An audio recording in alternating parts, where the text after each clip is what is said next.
Pois é, pessoal, vou continuar hoje os vídeos, né? Segundo vídeo, primeiro eu contei mais ou menos os primeiros meses de Ângelo e Augusto em casa, como eles choravam, que eu tinha que colocar um travesseiro nas minhas pernas, eles em cima desse travesseiro, eu tinha que balançar minhas pernas, porque do contrário eles ficavam chorando, né?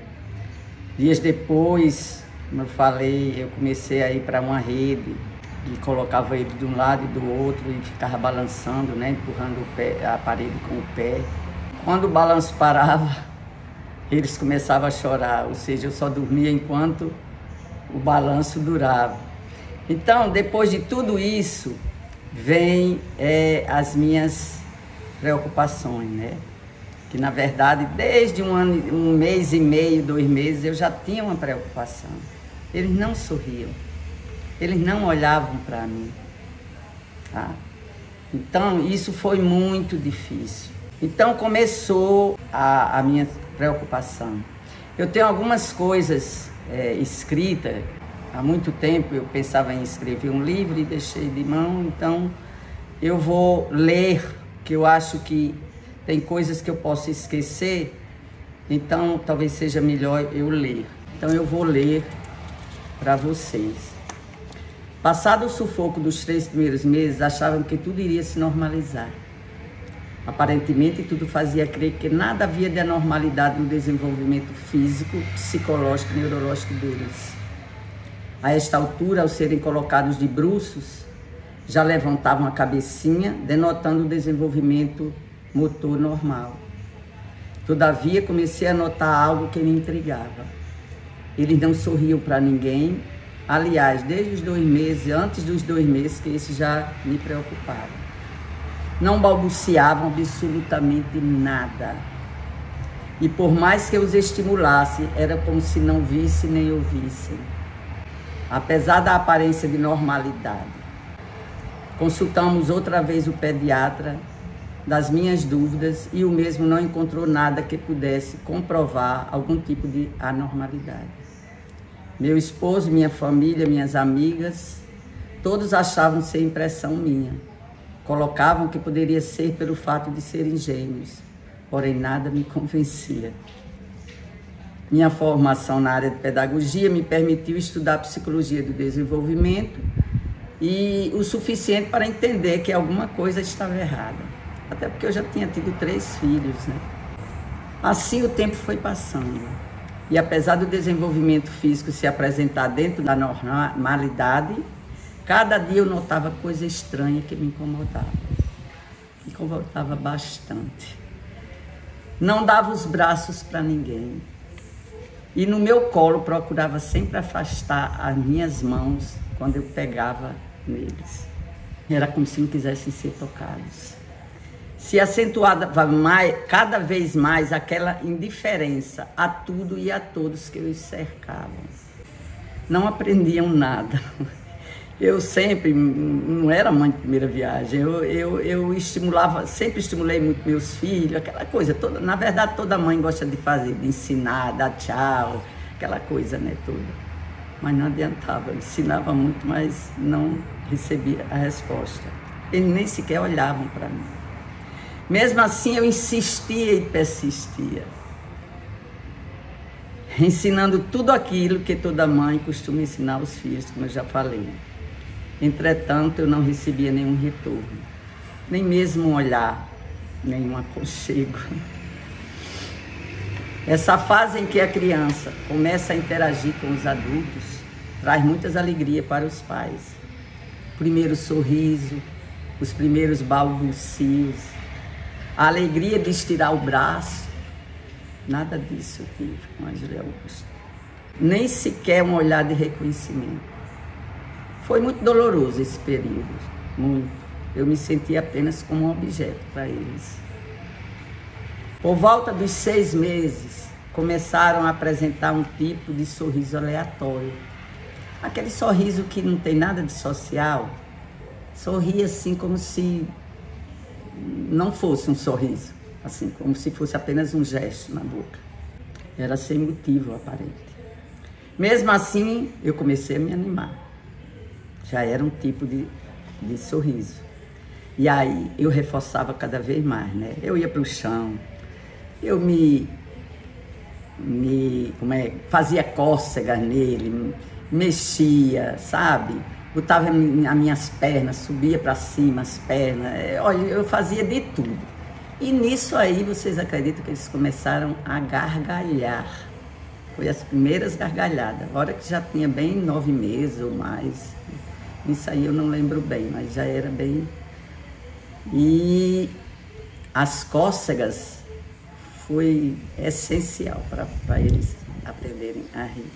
E mesmo sem um retorno satisfatório, eu não desanimava e continuava numa estimulação que era apenas por instinto de mãe, pois a esta altura, já perto dos 9 meses, pouco ou quase nada tínhamos conseguido com relação ao desenvolvimento intelectual.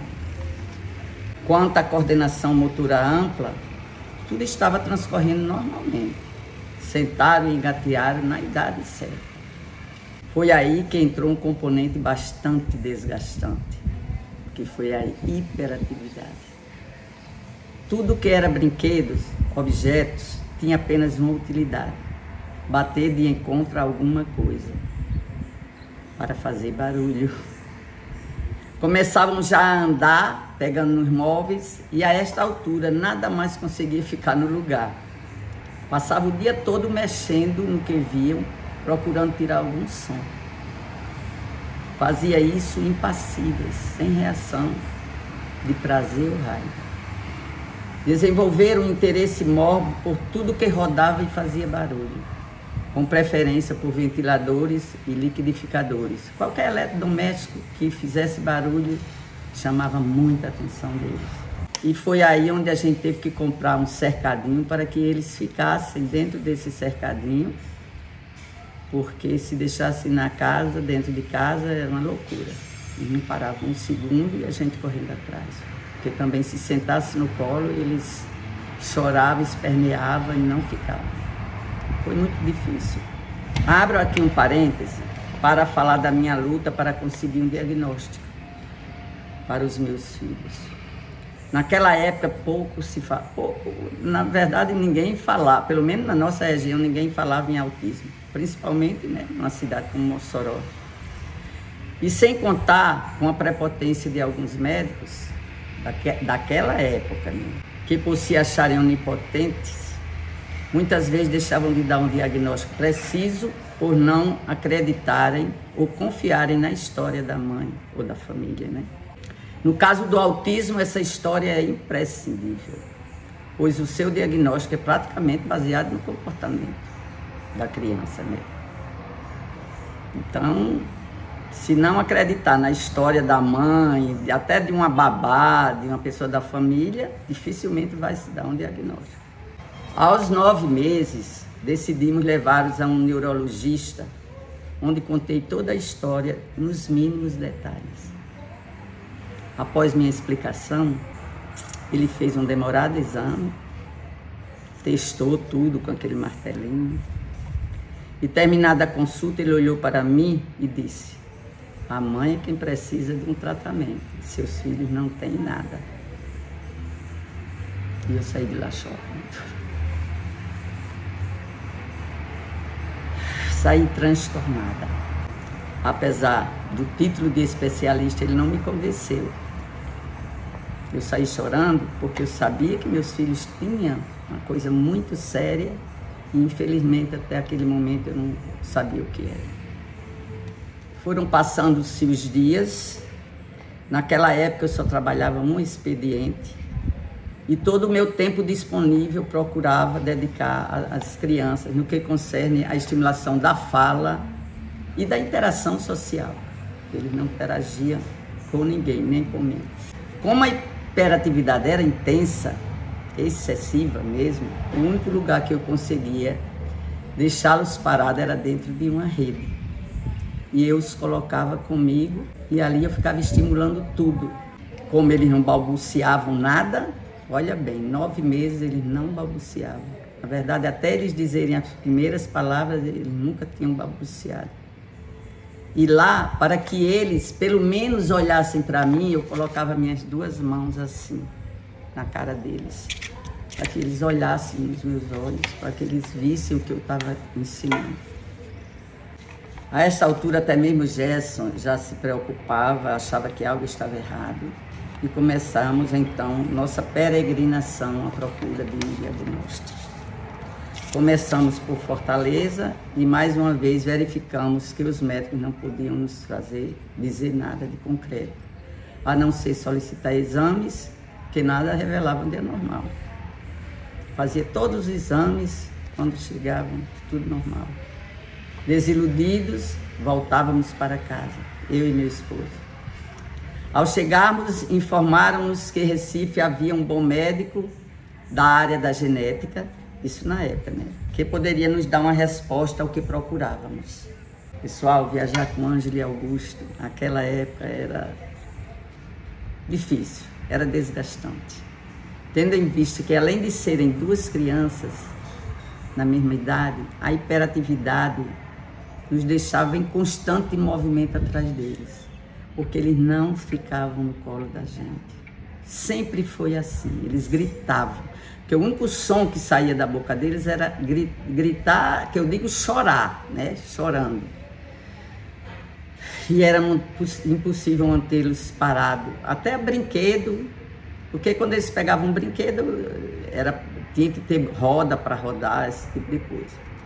Eles não se concentravam em nada que não fosse alguma coisa que rodasse ou que fizesse barulho. E eles ficavam andando de um lugar para outro e a gente correndo atrás. Após alguns dias da nossa volta de Fortaleza, fomos a Recife e voltamos sem nenhuma novidade, além do que já sabíamos. Alegou o médico que, para dar um diagnóstico correto, teria que fazer vários tipos de exames que só seriam feitos em São Paulo. Essa mesma resposta foi nos dada por Fortaleza, né? Do médico Fortaleza. Mas é porque realmente o autismo não era conhecido. Porque se o autismo era diagnosticado preferencialmente através do comportamento, um médico que tivesse algum conhecimento nessa área teria dado a Ângela e Augusto. As características, o comportamento, não tinham o que negar. Mas, infelizmente, naquela época, os médicos não tinham esse conhecimento. Ninguém falava no assunto. Voltamos para casa e em Natal disseram para a gente que em Natal se fazia um tipo de exame que se fazia em São Paulo também, né? Aí mais uns dias e estávamos vindo para Natal. A gente morava em Mossoró, Rio Grande do Norte, atrás desse bendito diagnóstico. E feitos os exames em Natal, naquela época, acusou um tipo de síndrome chamada síndrome de Berardinelli. E a gente ficou assustada, vamos saber que síndrome era essa. Mas a gente olhava para eles e não tinha essa imagem. Aí foi quando nós decidimos procurar um centro maior, São Paulo.